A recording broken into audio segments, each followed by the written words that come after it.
Welcome to the Banker Lamp. Please enjoy the video. In this video, I will explain how to make salsa grow a garden.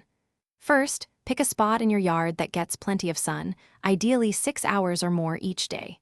Next, decide which salsa ingredients you want to grow, such as tomatoes, peppers, onions, and cilantro. Finally, prepare your garden bed with rich, well-draining soil to give your plants the best start.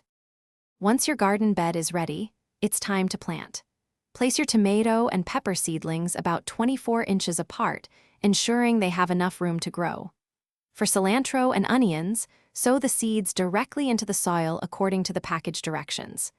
Remember to water your garden regularly, aiming for roughly 1 inch of water each week to help your plants thrive. To keep your salsa garden flourishing, fertilize your plants every 3 to 4 weeks with a good organic feed. Pruning your tomato plants will also help them produce more fruit and improve airflow, preventing disease.